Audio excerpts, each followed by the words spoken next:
Let's cultivate our motivation and recall that we aren't meditating and we aren't cultivating serenity solely for the purpose of feeling better or attaining a good rebirth in one of the upper realms where the beings dwell in the bliss of serenity, the bliss of concentration. But we don't want to stop just there, because developing concentration is not equivalent to freedom from cyclic existence. So we want to also develop insight into the nature of reality, that all things lack inherent existence. And we also want to develop the altruistic intention of bodhicitta, that is aiming for full awakening. So just like the Buddha, we can have all the qualities necessary from our own side to be of the greatest benefit to all living beings. So with that, a very long-term, complete motivation, then we'll start accumulating the causes for full awakening, sharing the Dharma today in teachings and in meditation being one of those causes. And so set that as your motivation.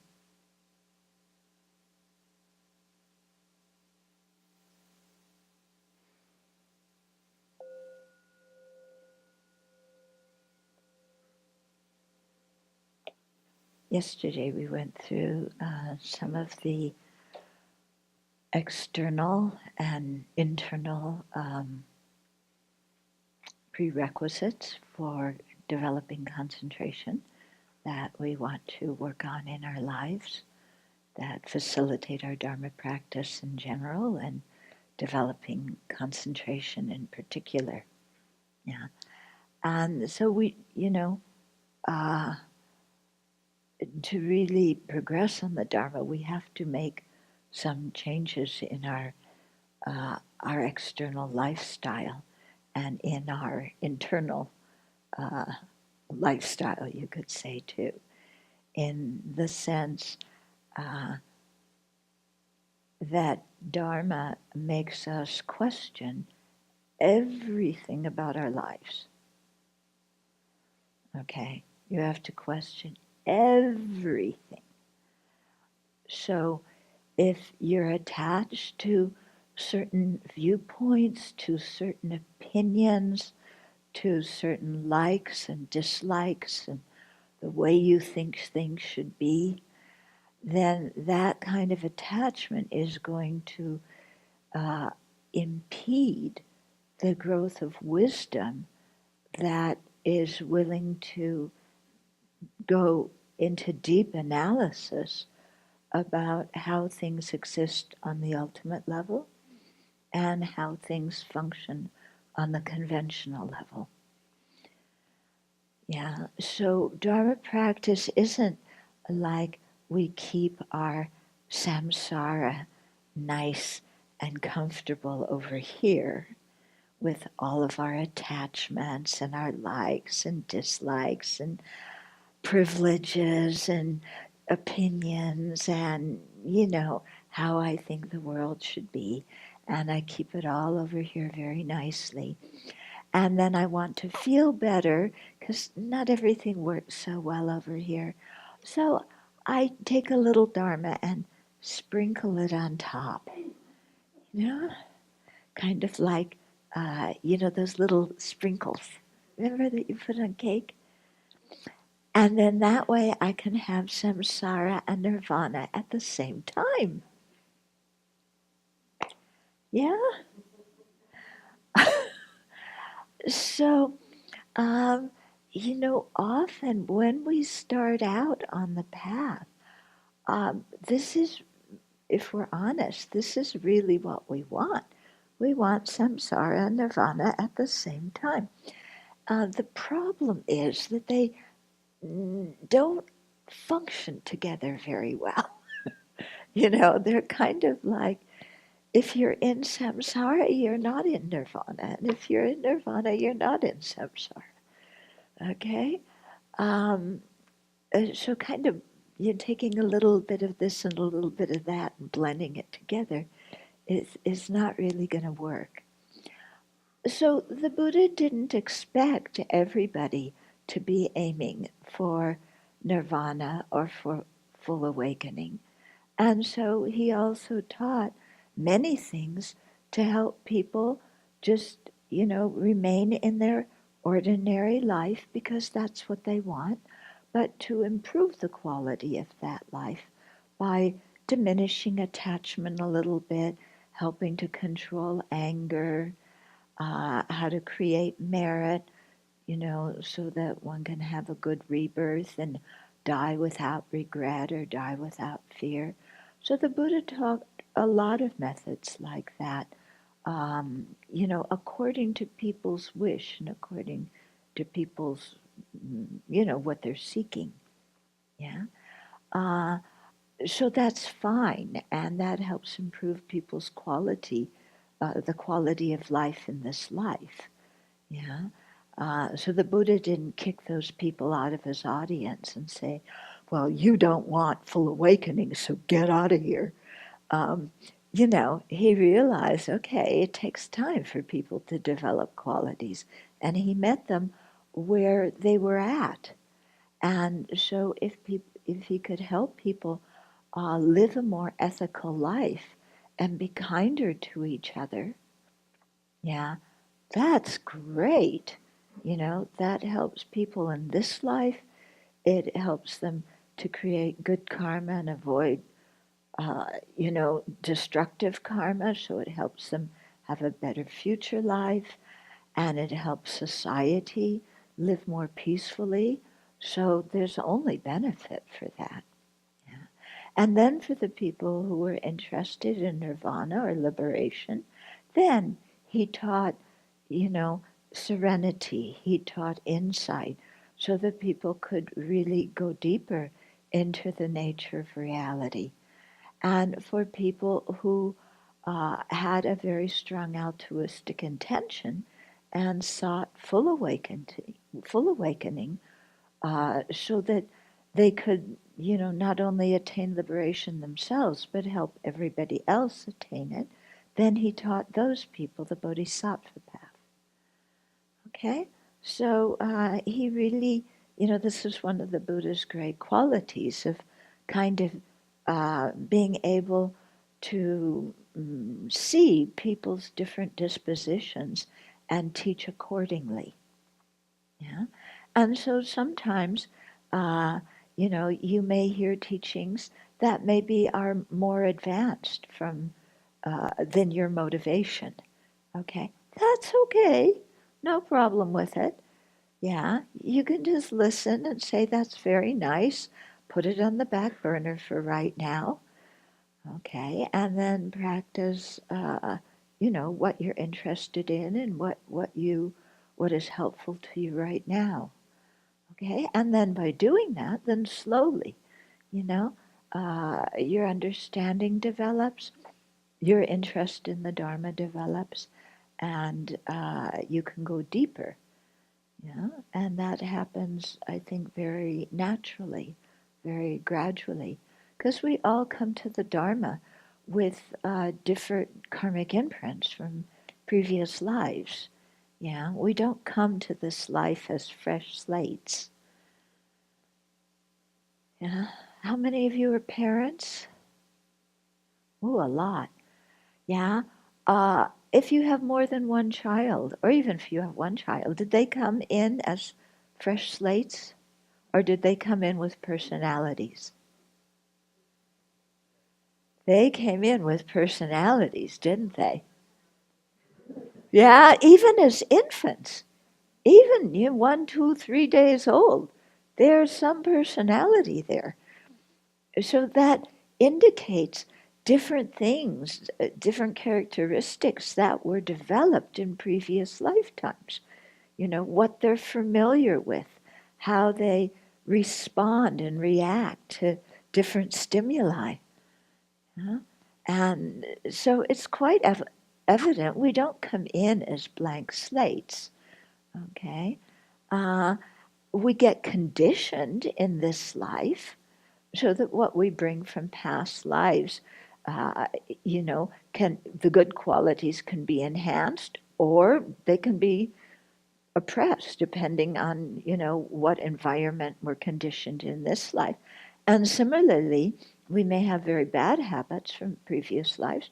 Some of them can be enhanced by circumstances met in this life. Some of them can be counteracted by circumstances in this life. Okay? So the point is that we're conditioned phenomena. Okay? Conditioned, meaning that we are influenced by causes and conditions. Some of these are external to us, some of them in our body, some of them from previous lives. Okay, so we have nature, our genes and that makeup. We have nurture, the conditions we meet in this life. And then we have karmic tendencies from previous lives. Yeah. So we are not one fixed personality. Yeah. There is not some solid thing that is really inherently forever me. Yeah. But we are conditioned. We change in response to causes and conditions. And we in turn influence the things in our environment and influence other people. Yeah? So holding on to the idea of ourselves as having one solid identity of being a specific kind of person, that is, in Buddhism, what is the source of a lot of our problems. Okay? So in today's world, identity is this big thing. Yeah, we now have identity politics. Um, yeah, so it wasn't just when we were in teens and early 20s trying to figure out our identity and who we are, but we really solidify our identity a lot. And in terms of developing all sorts of concepts about ourselves. Yeah. So we come into this life with the erroneous concept of I am an independent living being. There's a real me here. Solid me. Yeah. And based on that, which is actually not how we really exist. Yeah, because we aren't some independent person with our own essence. We are a created phenomena. Okay? We're created by causes and conditions, not by God, but by causes and conditions. Okay? So, being created by causes and conditions, we change. All the time we're changing. Moment by moment we're changing. Scientists tell us our body's changing moment by moment. And all our cells have changed every 7 years. So, needless to say, our mind is changing. Our emotions change. There's not some fixed thing that we are. And yet, yeah, much to our own detriment, we develop ideas that of being fixed personalities. And that really inhibits our growth. It makes us very inflexible. Okay? And that inflexibility is why we feel in our life like we're always colliding with things, because things don't go the way we want them to go. Yeah? And we hold on to our ideas very strongly, and things do not happen that way. And it's unfair and it's unjust. And I'm going on a crusade. And, I am in no way going to accept reality. Yeah? So I'm not saying in terms of, oppressive social structures that we just accept those. Those things are flexible and changeable too, and they're always in flux. But what I'm talking about is just the day-to-day thing that we can't control everything in our lives. Yeah, we can't control, we can, control our body to some extent. Move my hand, at least now we can. When we get older, maybe we can't control our body and move the way we want to move. Okay, but we certainly can't prevent our body from getting older. It's doing that all by itself. No matter how much we dye our hair, or try and get hair when you're losing it, or have a facelift, or, go to the gym, all of that cannot stop aging. That's the reality we live with. So are we accepting that we're aging, or are we in revolt against it? Yeah. Same with sickness. We try and keep our body well. Can we prevent our body from getting any kind of disease whatsoever? No. The nature of the body is to get sick. Yeah. When we get sick, do we rail against it and say, this is unfair and I shouldn't be sick and na na na na na na na, which actually intensifies the mental suffering? Yeah. Or can we just say, okay, my life has taken a sudden turn. How am I going to practice and work with this new circumstance? Okay? So these kind of things happen in our life. I mean, this is just two examples of two things that, our body's doing that we can't control. But all sorts of things happen on a daily basis that we don't like. People say things we don't like. Can you imagine that? The gall, they insult us. They pick out our faults. They have different political opinions. They voted for, how can you speak somebody who voted for,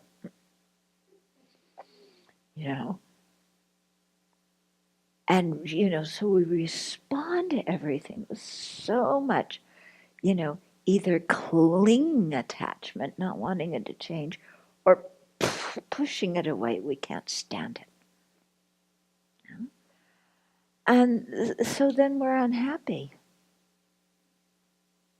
aren't we? And we think the cause of our unhappiness is outside. Why am I sick? Because this person sneezed and didn't cover their mouth. Oh, how dare they? How many times have we sneezed and not covered our mouth? We don't talk about that. I'm sick because of them. Okay. Or you get some other disease, that isn't contagious, How dare my body do this to me? It shouldn't do this. This shouldn't happen to me. This was not written in my contract with life. Yeah. Of course, life did not sign the contract. Yeah. It's also what I call our rules of the universe. Yeah. We have our rules of the universe. How other people are supposed to think, how they're supposed to act, what they're supposed to say, what they're not supposed to think, act, and do. Yeah. And we will let them know when they infringe on our rules of the universe. And in case they are hard of hearing, we will say it loudly. In case they have short-term memory loss, we will repeat it. And if they still don't get it, we will storm away and deprive them of the pleasure of our company. And then maybe they'll see that they need to change and do things our way. Because that's the whole problem with the universe. It isn't doing things my way. Yeah, so that belief causes us so much pain. Because we have our image of how things should be, and life does not conform. Sometimes our life turns out better than we ever thought. Yeah. But some people are so attached to their dismal view of life that they can't see that their life is better than they thought it would be. Yeah. So what I'm getting at is everything is coming from inside here. Yeah, from inside here. How we think, how we feel, how we look at and conceive of the world, is a major factor in creating our experience. And so that's why the change has to start here. Because there's no way we can control the rest of the world. We keep trying, but there's no way. Yeah. So I'm not saying don't try. If we can exert a positive influence on others, of course we do that. If we can be of benefit, out of compassion, we take care of others, we serve others. Yeah. But we don't think of ourselves as somebody who can control everything, because we can't. Yeah. Yeah. So compassion is definitely justified, and compassion is very necessary. Yeah, it's important. But at the same time, we need to, when we're still training in the bodhisattva ideal, we're still training in compassion, then we have to regulate how much we get involved in directly and how much we get involved in mentally through, let's say, doing the taking and giving meditation or dedicating for those who are in trouble. Some of us hear about compassion and we say, compassion's so wonderful. Now I'm going to take care of the world. And we go out and we overcommit ourselves. Yeah? And so everybody who needs help, you take on board and you try and help them till you get to the point where you collapse. Because physically, the body can't do it. And mentally, we need some, we also need some space to readjust ourselves mentally. So cultivating compassion does not mean that we think that we need to see ourselves as the savior of the world now. Okay? We need to keep ourselves balanced. This is quite important. Yeah? Because if we become unbalanced, then we can't help anybody because we're too exhausted. Okay? So it's this, of course, there's no one fixed point of balance. You know, it'd be so nice if we could just find that one point of balance and it didn't change and we just stay there. But that point of balance changes all the time because our body and mind and everything around us is changing all the time. Yeah. So we have to constantly renegotiate what we can do and what we're capable of. Okay? So we act with compassion, but we don't start taking on everybody else's problems. We don't start fluttering from this thing to that thing, being Mr. or Ms. Fix-It. Yeah, because, we can't really fix anybody else's problems, especially if we haven't even fixed our own yet. Okay, so we have to have balance. Act on compassion as much as we can, and then know where we get stretched too far and say, I wish I could help more, but I can't do this.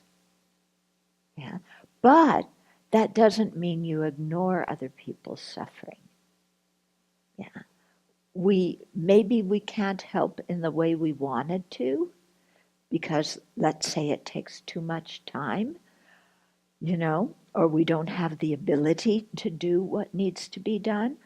So we help in another way. Maybe we make a donation. We do the taking and giving meditation. We make prayers and dedications for the people who are suffering. Okay?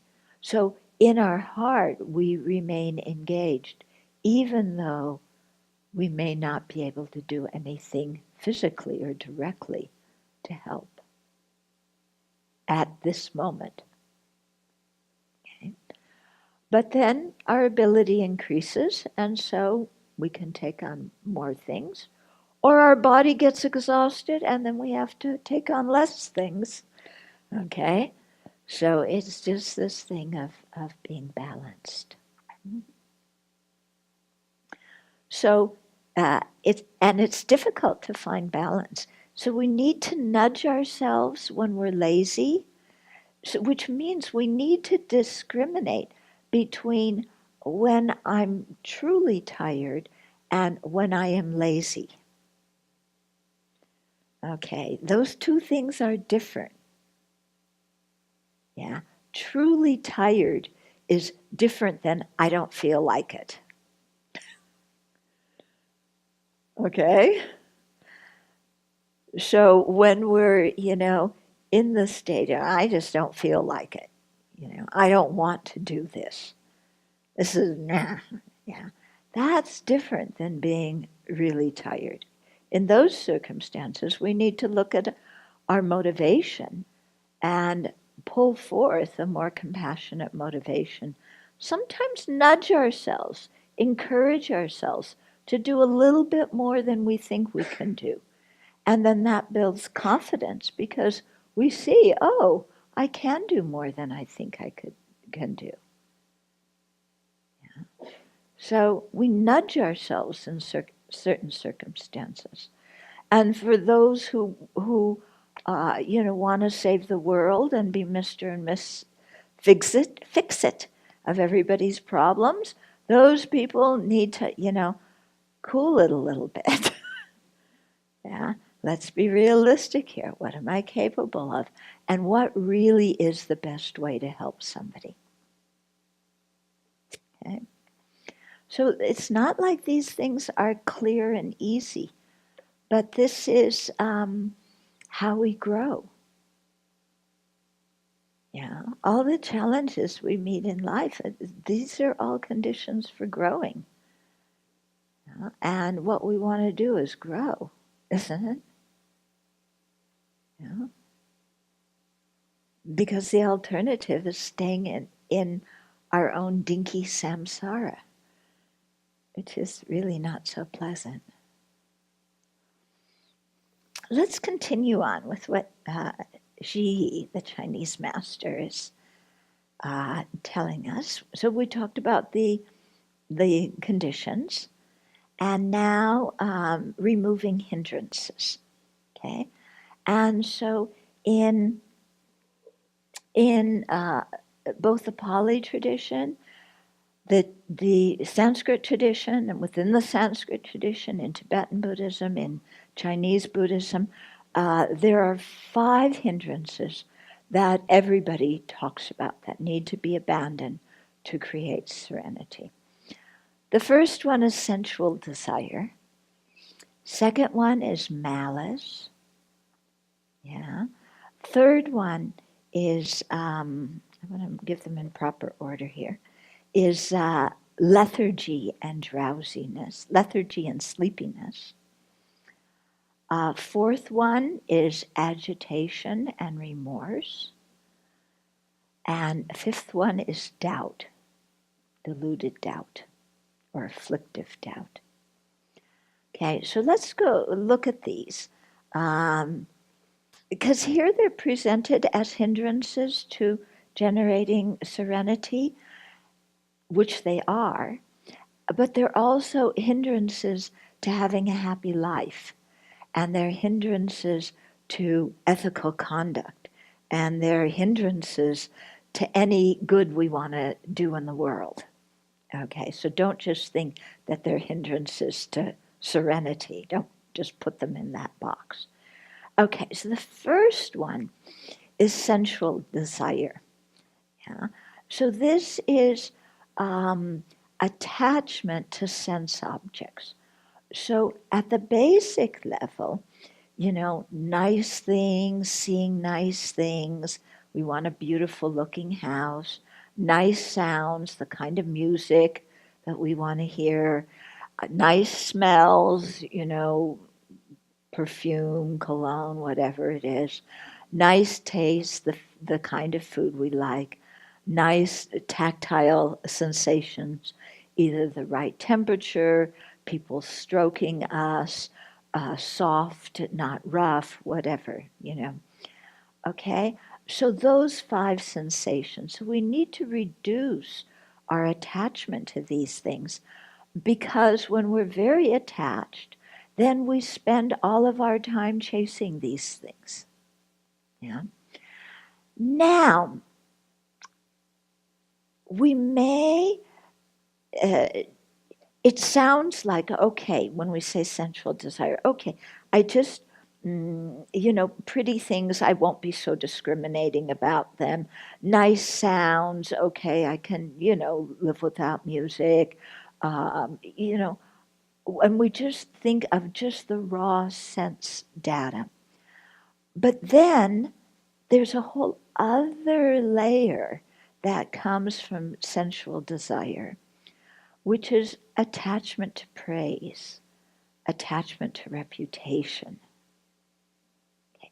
Now you might say, well, praise and reputation, that has nothing to do with sensual desire. But how do we have praise and reputation? Praise we receive through hearing sweet, ego-pleasing words, or reading things that are praising us. Still related to the mind that's focused outward on sense objects. Reputation. What is a good reputation? Basically, it's just other people's thoughts. Yeah. But how do we know what their thoughts are? Again, through seeing things, hearing things. Yeah. So our mind can go a lot. What are people saying about me? Do it as what do people think about me, but we don't never really know what they think until they say something, or until they write something, or until they look a certain way with their body language. Okay? So all those things that are more emotional, wanting praise, not blame, wanting a good reputation, not a bad one, those things that are more emotional in nature still stem from sensual desire, because our mind is always outward gazed. Yeah. So we may not be so involved in, well, I want to listen to the music, dun, dun, dun, dun, dun, dun, but how can I say and control the conversation so that people will say nice things about me? Yeah? How can I say things or write things or do things so that I get a good reputation with a lot of people and a lot of people say nice things about me, in whatever my social circle is or whatever my profession is. Okay? So the mind's still very much attached to external things, sense objects. That, of course, we cannot control. Okay? We can influence them. We cannot control them. Okay, so let's look a little bit more at sense desire. Yeah, there's a beautiful citation here from Nagarjuna's commentary to wisdom. This is the text they have in the Chinese tradition, but not the Tibetan tradition. Okay, so here they're using the word desire. Desire is a difficult word because in English there can be virtuous desires and there can be non-virtuous desires. Yeah? So a virtuous desire, I desire to help somebody. A non-virtuous desire, I desire to get the most amount of money from this business deal as I can. Okay? So when we're talking about desire here, it's more towards the destructive side. Sometimes I use the word attachment. That might be clearer. Although in psychology, sometimes you speak of virtuous attachments. For example, a newborn infant needs to become attached to a parent in order to, be psychologically grow up psychologically well. So that kind of attachment we're not criticizing. So when we say desire or attachment in this kind of sense, it's talking about the sticky mind. Yeah, the mind that is based on exaggerating or projecting good qualities and then sticks. I want to have this. I can't be separated from it. We become, when we look at children, how when you're a little kid, you have your own little stuffed animal or your own little blankie? Yeah, your own blanket that are your own stuffed animal. Well, you might not remember it, yeah, but I'm sure your parents and older siblings do. Yeah, I mean, I remember my little sister and, her blankie. Boy, I mean, she would not go anywhere with that blankie. Yeah. And so we had to make sure that she had it. So that kind of, the mind is attached. Yeah. With a little kid like that, that's not so bad. It gives some security. Let the kid have their blankie. But as adults, yeah, we have our own version of blankies. Yeah, like your smartphone. Yeah, when people come here and we ask them to give up their smartphone, Venerable Samten does that, and she'll tell stories. They look at her like, you're asking me to cut off my hand. And they have, well, I'll keep it in the car, or I need it to wake up in the morning, or don't worry, you can trust me, I won't make any phone calls on it. And then they go up to the meadow and make phone calls. Um, the things that we cannot be separated from, or people that we don't want to be separated from. Yeah. I never want to be separated from so and so unless they're driving me crazy. Yeah? So they drive you crazy for a while, you take a break, but then please come back. I don't want to be separated from you. Okay. We're a little bit like yo-yos, aren't we?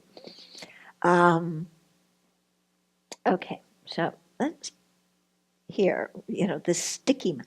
And what's interesting about this sticky mind is, what do we do to get the things we're attached to?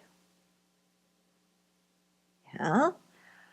We lie, we steal, we slander people so that somebody else will come to our side. We blame other people so that somebody else will like us. We get involved in other people's dramas when we don't need to be. Yeah, we manipulate. We do all sorts of things to get our adult blankies. Yeah. It's quite interesting. And so, the problem with this attachment is that it makes us do things that are unethical. Yeah. So it's not that pleasure is bad. That's not the issue. Pleasure's fine. It's when we get attached to the pleasure. Yeah. That chocolate chip cookie was good. Great. I want more. And there's only a limited number of chocolate chip cookies. And I've got to get it before somebody else does. But look, the cook gave it to somebody else. They're playing favorites. I didn't get it. I'm mad. I'm going to tell the cook off. Okay? Yeah. I'm using chocolate chip cookies here as an example. My teacher always used chocolate, We're attached to our chocolate. But it doesn't mean just chocolate. It's whatever it is that you're attached to. That's your version of chocolate.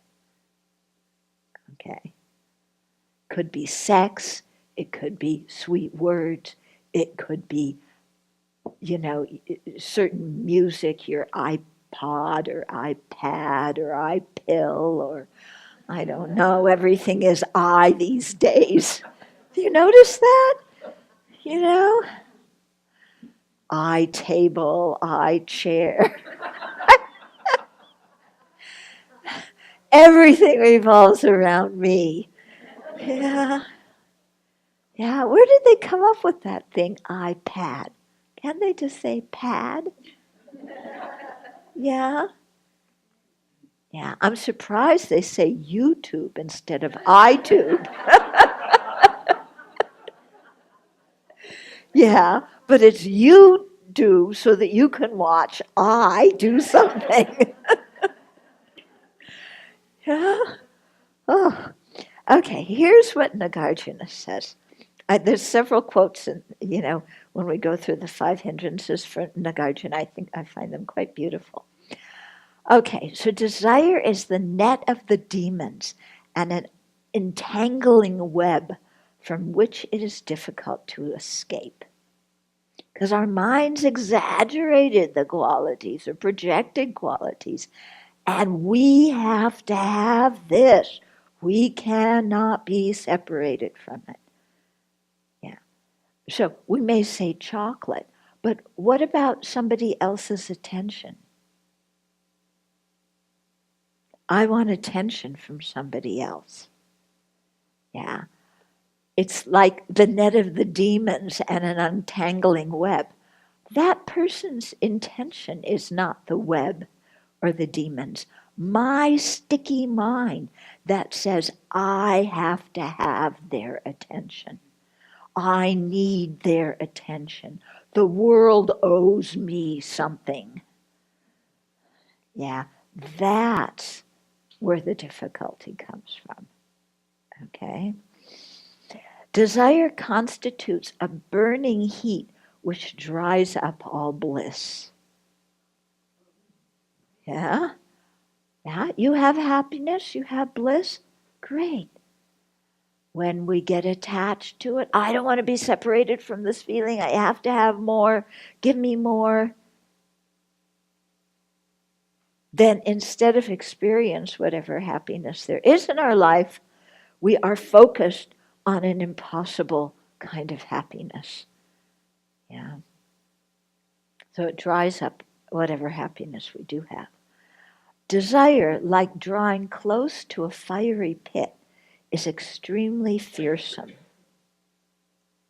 You know, they talked about there, I think 31 out of 40, no, 13 out of 41 Superfund toxic sites around Houston have been flooded and the water, gone all over places. Okay, so desire is like drawing close to a fiery pit or a toxic waste pit. Yeah, it's extremely fearsome. And when our desire, our attachment, our clinging get out of control, they just, like that flood water, start taking over more, and spreading the toxin. Yeah? Desire is like, or attachment is like cornering a venomous snake. Like an enemy invader brandishing a knife. Yeah. Like swirling molten copper, burning molten copper. You burn with desire. Okay. Like a lion blocking one's path. Yeah, if there's a lion blocking our path, we can't go anywhere. When we have strong attachment, our Dharma practice is blocked because we're consumed by our attachment. All of the desires are just like this and are very much worthy of being feared. The desire caused people to undergo torment and suffering. But this is what is difficult to see about attachment, is that when we get the objects, the things, the recognition, the appreciation, the love that we crave, the attachment is getting what it wants, and we feel so happy. Yeah, and we don't want to give up that happiness. We feel that giving up attachment means giving up happiness.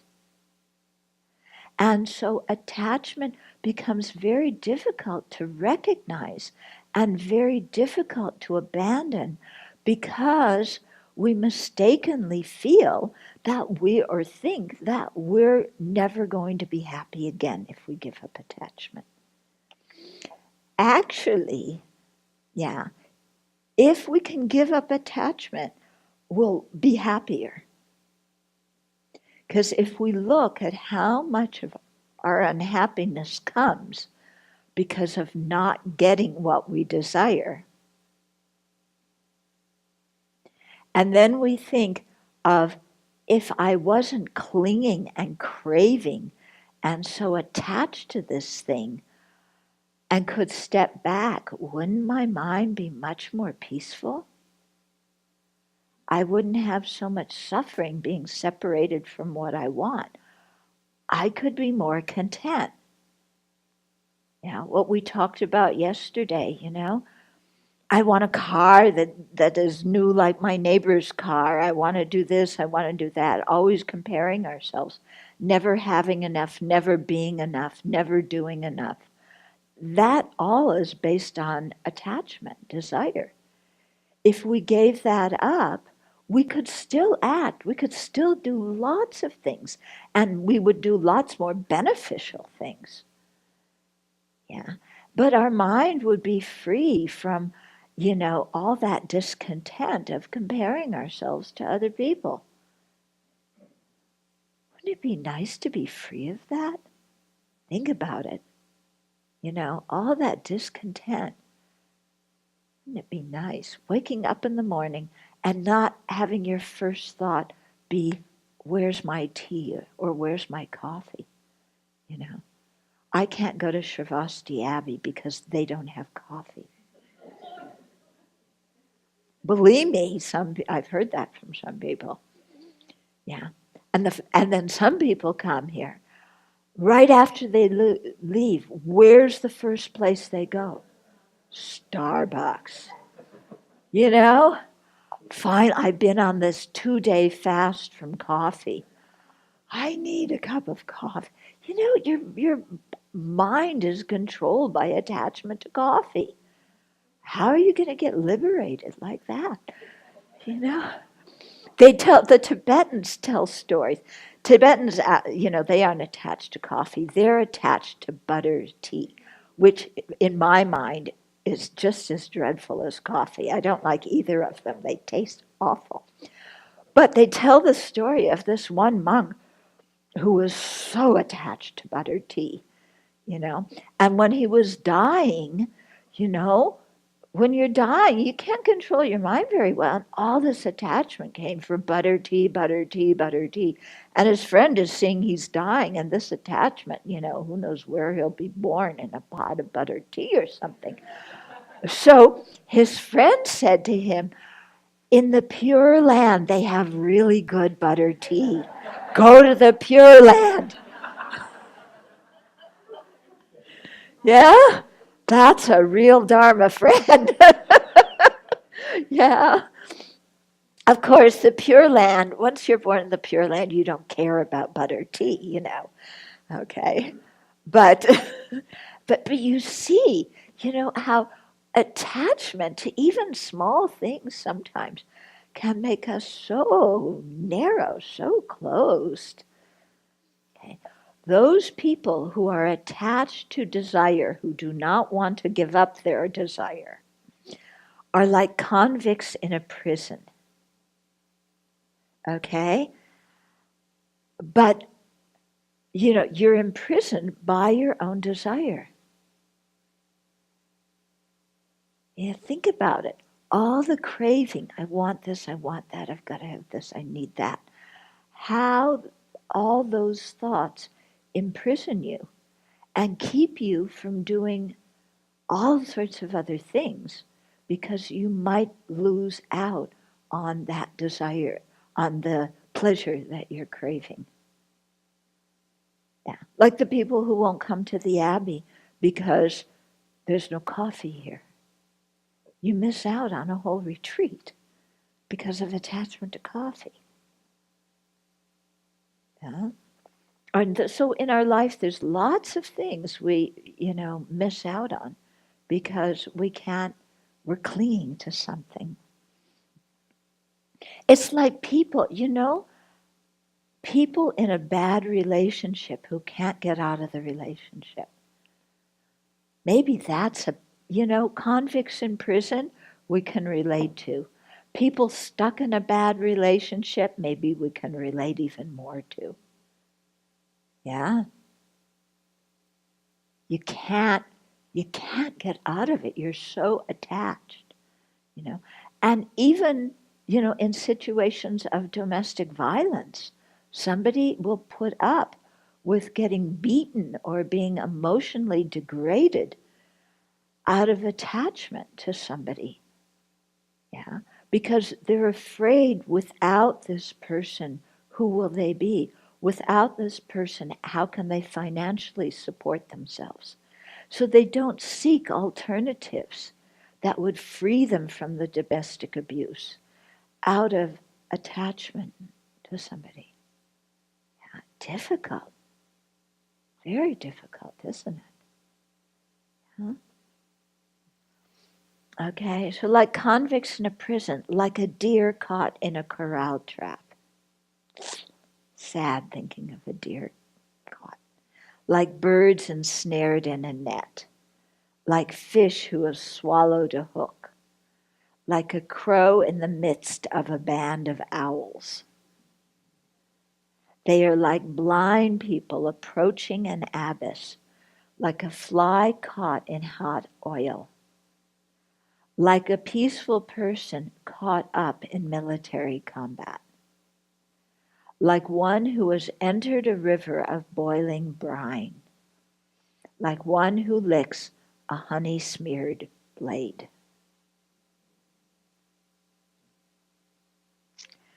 Okay, so they say attachment is like, licking the honey on a razor blade. The tantalizing of the honey that you want, that hurts. That brings not a good result in the end. Meaning we create a lot of non-virtue, by body, speech, and mind, out of attachment. Okay? So this is mentioned as a problem in our meditation and in our life in general. Yeah? When you have been meditating here, do you get more attached by, or more distracted by daydreams of beautiful, wonderful things, or remembering past unhappy circumstances? Okay, how many people get more distracted remembering happy things, looking to the future, seeking happiness, nice daydreams? Oh, come on. Okay, how many people get more distracted by remembering unpleasant things and ruminating? Wow. Okay, this is a change. Yeah. Yeah. So the next one is malice.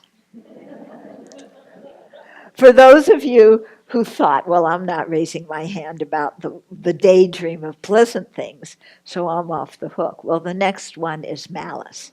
So this is right up your line. Okay?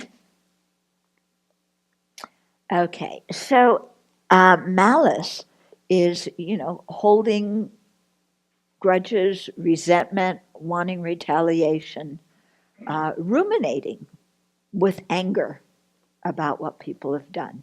It's the inability to put things down. Yeah? I just received a letter from somebody telling me off for things that happened 7 years ago. Yeah?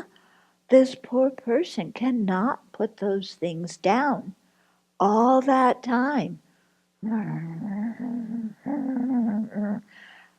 Also, what they were unhappy about was a complete misunderstanding of my intention. But, this is what malice does to us. It keeps us so stuck in the past with, they did this and they did that and they didn't do this and they didn't do that and it should have been this way and it wasn't like that and they're ignoring me and they're mistreating me and they're taking advantage of me and they did this to me and they cheated me out of my money and they did, they got the best of the big business deal and they got the promotion and I didn't and they think they're better than me and who do they think they are, and on and on and on. Yeah, it's horrible, isn't it? It's so painful when the mind's default is, going back to our whole long category of, how we have been mistreated and what other people have done to us. Yeah, which we never forget. We have it in a special file in our mind called harms people have done to me. That file never gets erased. It never gets lost. Yeah. On our computer, our files get deleted. Yeah, accidentally. At least mine do. I go looking for them and they're gone. But that one inside of our mind of holding on to,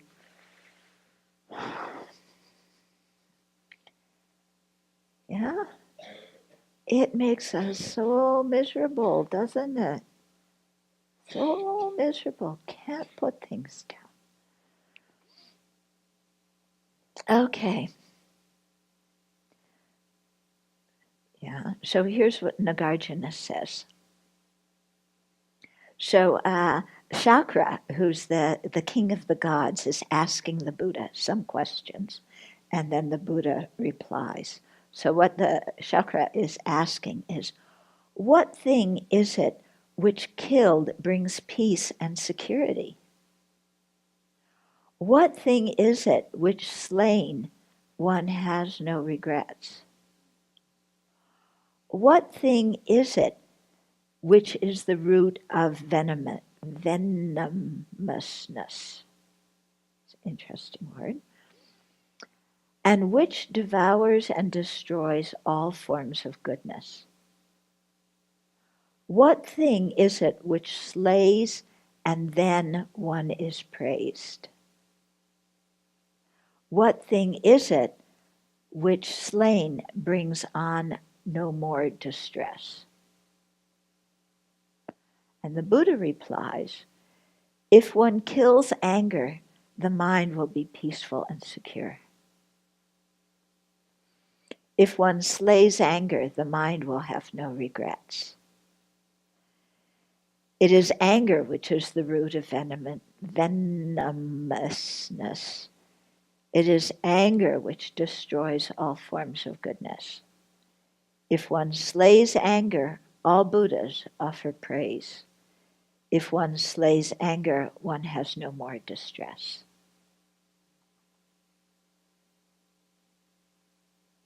Yeah. That kind of says it all, doesn't it?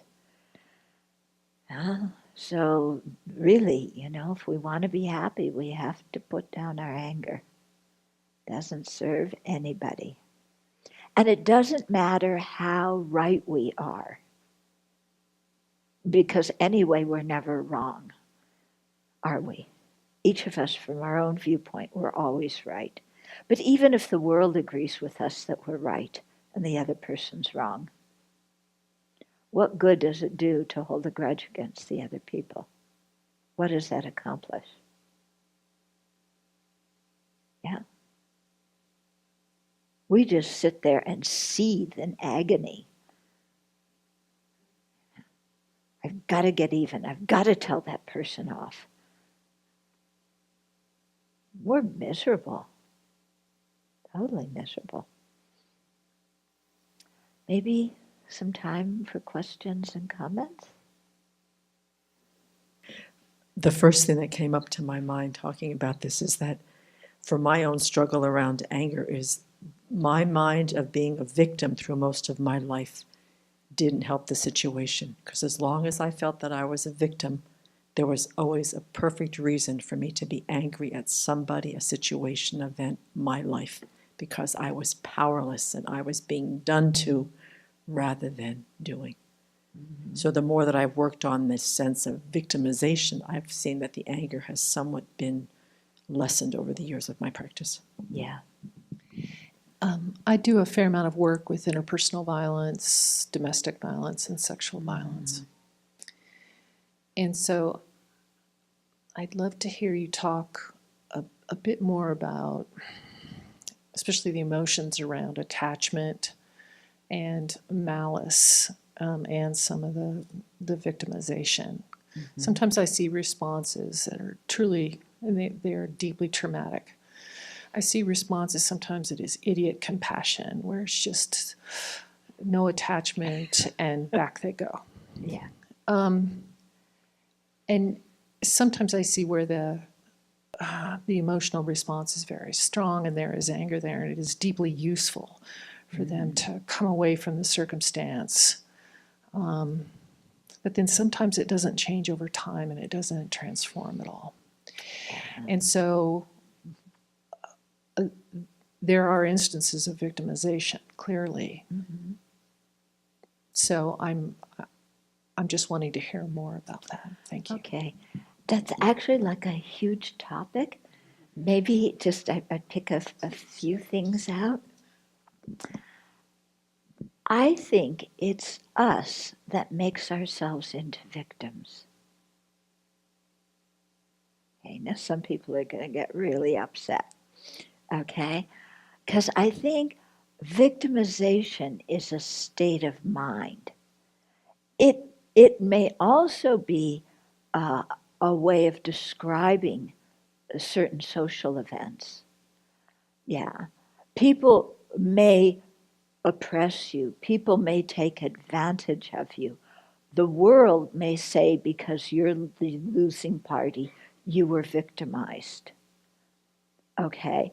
That is common conventional parlance. But developing the identity as a victim comes from here. And that identity puts us in prison. Yeah. So I think one of the things that's very important is to overcome that thought that says, I am a victim of what other people have done to me. Yeah. Because as long as you hold on to that, then you cannot grow. Because the implication is, until they apologize, until they stop doing what they're doing, I cannot heal. And that thought prevents people from changing.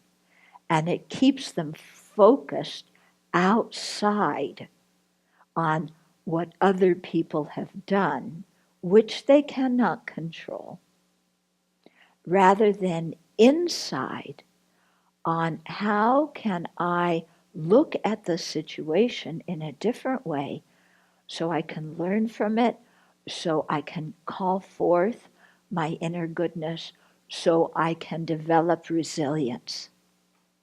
The mind of victimization keeps us stuck. Okay?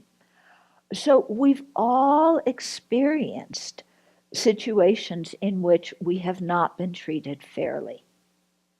Some people more than others because of race, religion, gender identity, sexual orientation, whatever, socioeconomic things, ethnic. There's 103 million reasons for discrimination. Okay? But we can look at them and say, the world has been unfair and I've got to slam the world and fight the world.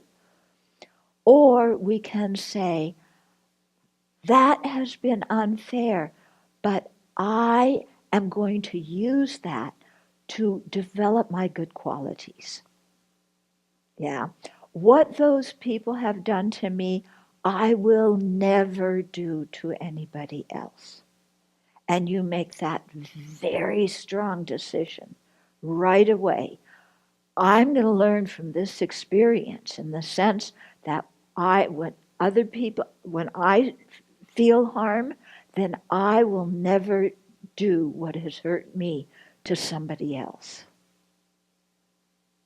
That already, boy, completely changes your mind. The idea of revenge is gone. You're not stuck in revenge anymore. Yeah?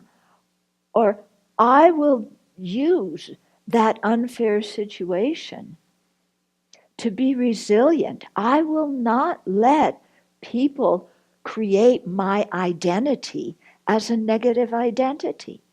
They may persecute me, they may criticize me, they may blame me, but I will not take that on as an identity because I know inside that I have good qualities and there's goodness and there's things that I can contribute to the world.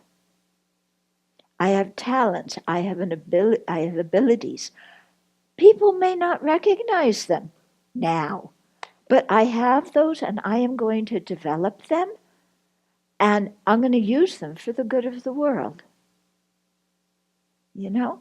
So we've got to learn how to be resilient and get out of that identity of I've been victimized, therefore I can't heal, other people owe me kindness, I can have temper tantrums all I want because I've been hurt, I can yell and scream all I want.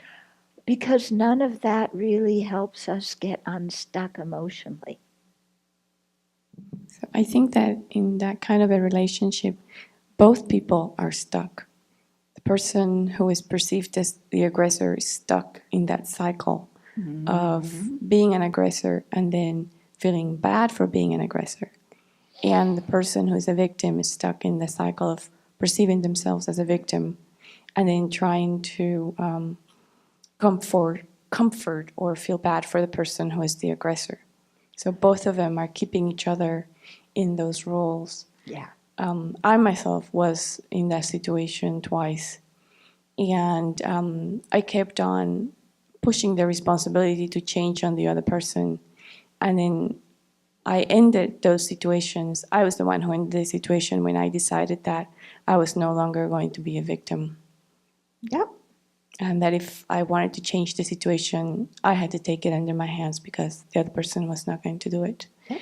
And so it really takes, just as you described, Venerable, having that change of self-perception, I think, because I was very stuck in that mind.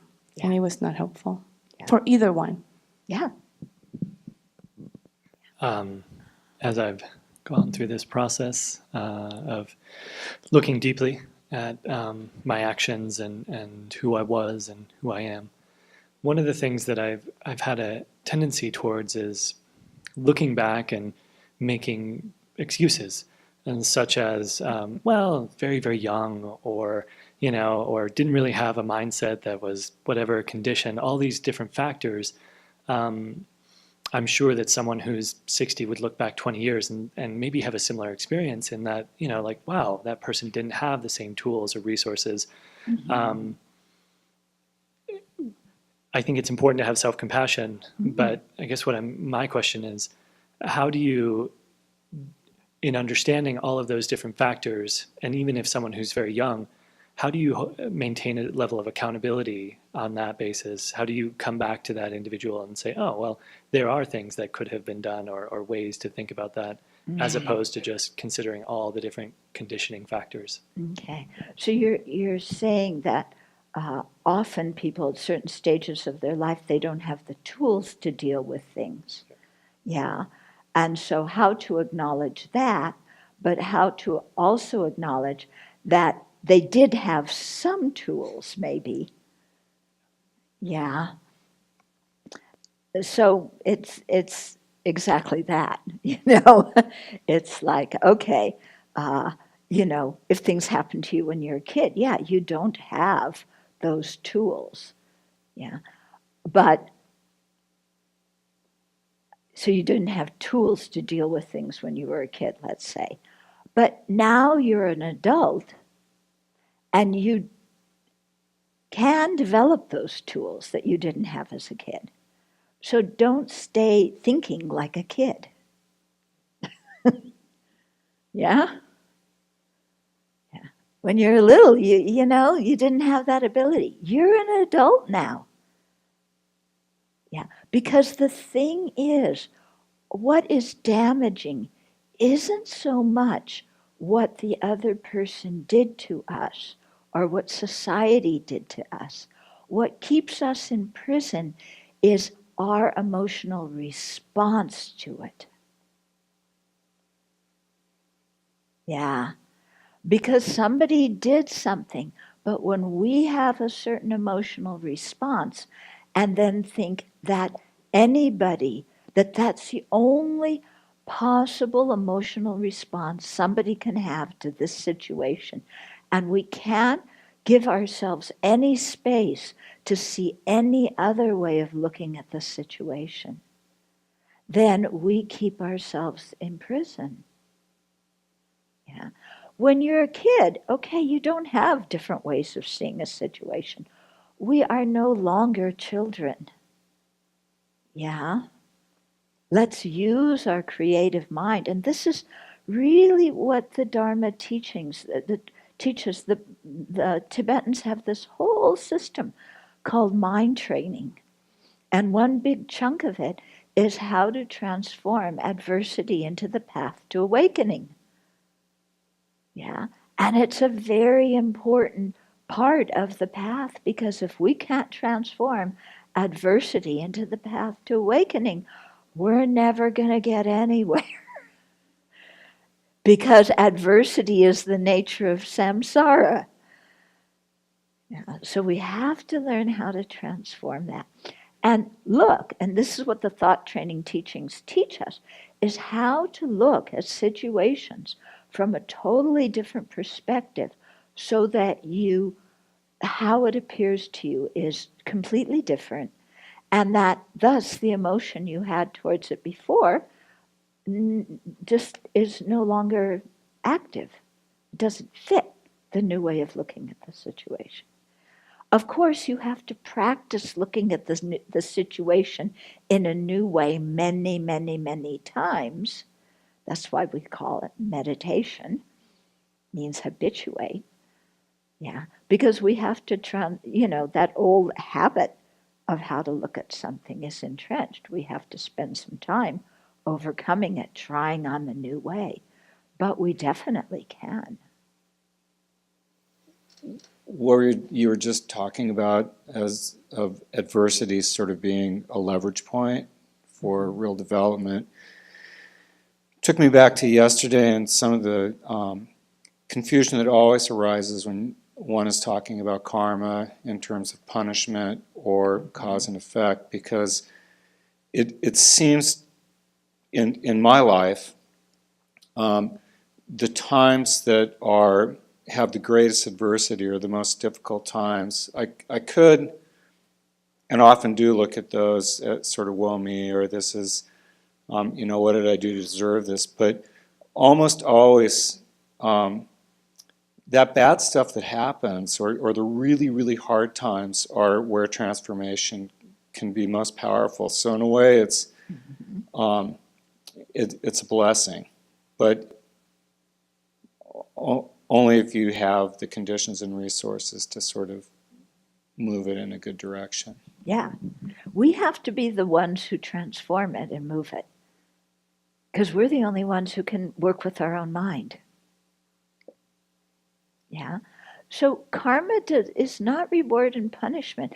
And I personally have actually found looking at things through a perspective of karma to be very, very helpful to me to free myself from malice and grudge holding. Yeah, because I'll look at a situation in which I suffered, and if I say, this is a result of my own harmful actions, yeah, then who am I going to blame? I, out of my own self-centeredness, out of my own wrong ways of thinking, created the karmic cause in some previous lifetime. It's ripening now. Why am I going to get mad at anybody else? That does no good. So it totally frees me from anger. It also makes me think about what I could have done in a previous life that created the cause for this. And then to make a strong determination never to do that again. Because if I don't like the result now, stop creating the cause.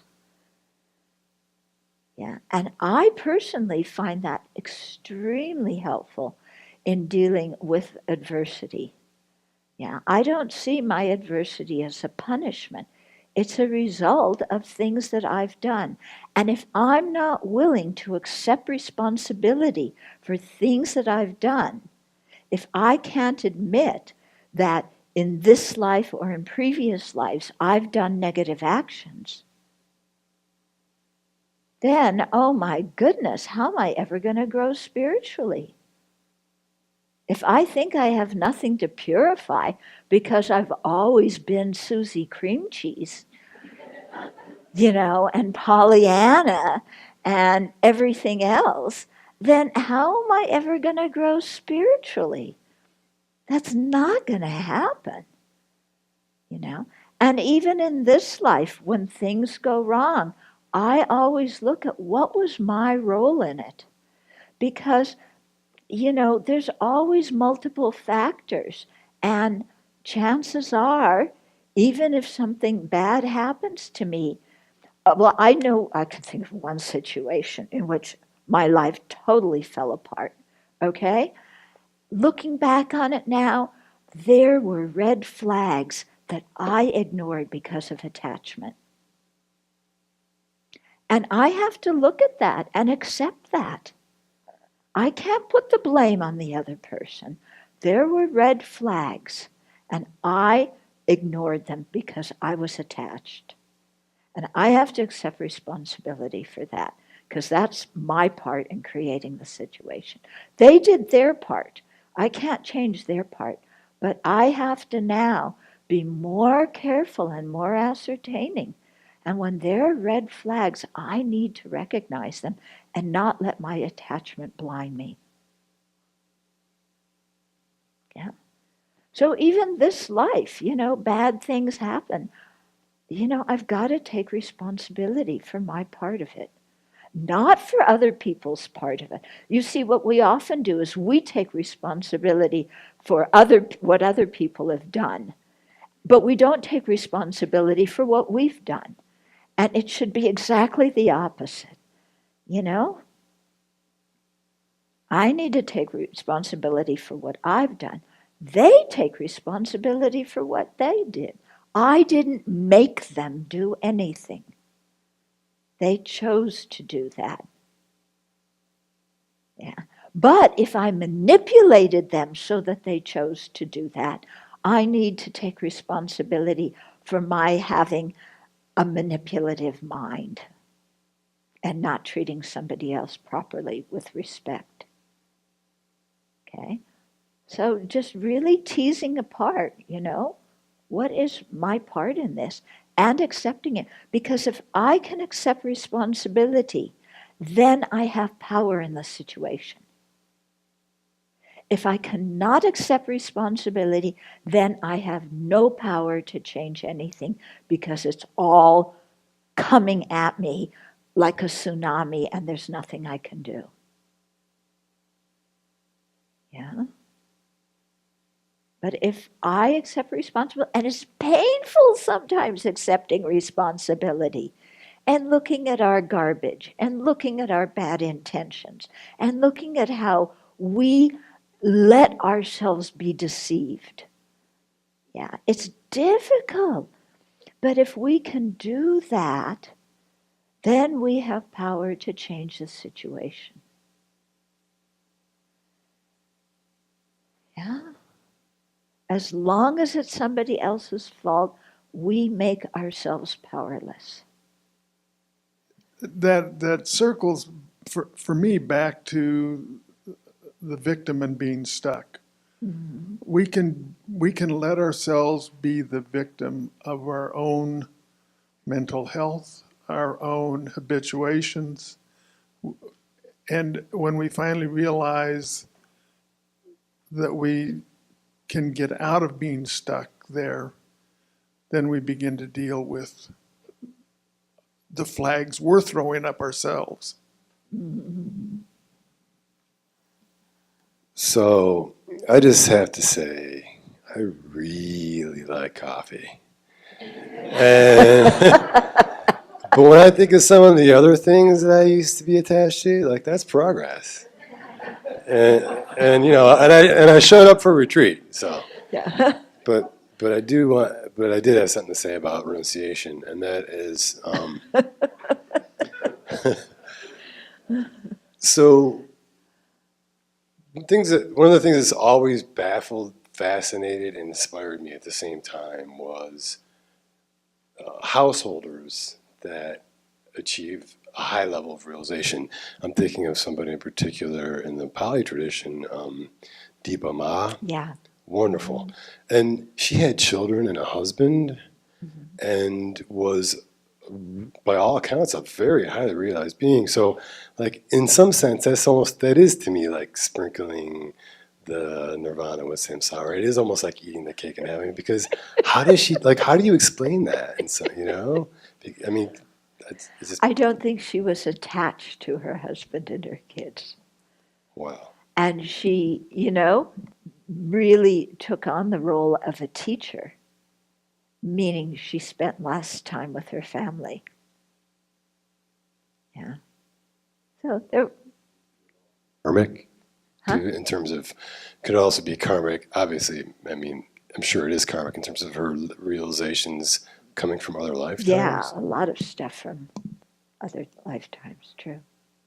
So for the lay people here, I guess my question is drawing the line between what is attachment and desire and what isn't. I mean, if we were to sit around and pick apart our everyday actions, we could find attachment in everything we do. And I know other people share this quality, but I love to beat myself up for doing things, and I can, find fault and attachment in, eating a certain thing or going out to dinner with someone.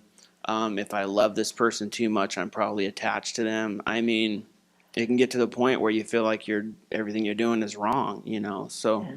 maybe you could give us a few more words Okay. First of all, don't label things as wrong. Okay? If you have attachment, there's attachment. Don't label it as wrong. Yeah. And instead, say, is this beneficial? Is this realistic? That's very different than wrong, isn't it? The word wrong is so heavy. Yeah. And it's not, we should not get into this whole thing of right and wrong, right and wrong. Is it beneficial? Is it realistic, or isn't it? So that's one point. Second point, yeah, we have attachment to so many things. But our thing in our Dharma practice is, what affliction causes me the most suffering and makes me get involved in the most destructive action? Okay? So what affliction is the most harmful thing in my life? It may or may not be attachment. Yeah? It may be anger because you're blowing up all the time and accusing other people and smashing them and smacking them, and, it may be anger. If anger's your big thing, work with your anger. Don't kick yourself, so much for having an extra scoop of ice cream. That's not going to damage the world. Your anger is much more serious. If you have a certain form of attachment, like let's say you're very greedy, and your greed leads you to lie and to cheat in your business, so that you deceive people in your business and in your private life, and your whole life becomes a deception because of attachment, then that's a big problem. Then you work on that attachment. Okay, I'm attached to my reputation, or I'm attached to money. I'm greedy for more money, so I lie and cheat and steal and do all these underhanded deals out of my greed. And that's not leading me to do anything good, and it's not benefiting others. So you work with that attachment to money and all the whatever money symbolizes to you. Maybe success or love or acceptance or who knows what. You work on that. Okay, you have an extra pizza. That's not going to send you to the lower realms. Cheating people out of greed will. Okay, so we all need to look and see, okay, what is the affliction that is most troublesome for me? and work on that one first. And then when we're working on that one, don't use the language of right and wrong. I got angry, I'm bad. No, I got angry. Does that serve my purposes? Yeah. I was greedy and lied instead of I'm bad. Okay, I was greedy and lied. Am I living up to the kind of person I want to be? How can I change that? So don't stop that judgmental mind that sees everything as good, bad, right, wrong. Okay?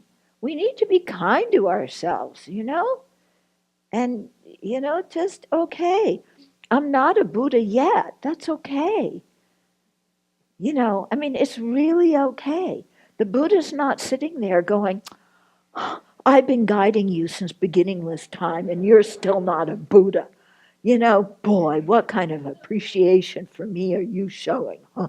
Forget you. The Buddha's not doing that. So why should we judge ourselves like that? Doesn't make any sense. We're doing our best. Yeah?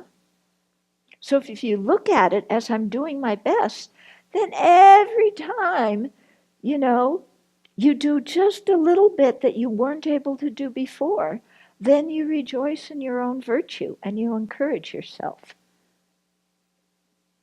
Yeah, very important to rejoice at our own virtue. Say, look what I did. Wow. Usually I would just completely blow it when that kind of situation happened. This time I was able to restrain myself a little bit. That's good. The affliction isn't all gone, but at least I didn't take it out on anybody else. That's good. Yeah? So I'm getting better. That's good. Okay?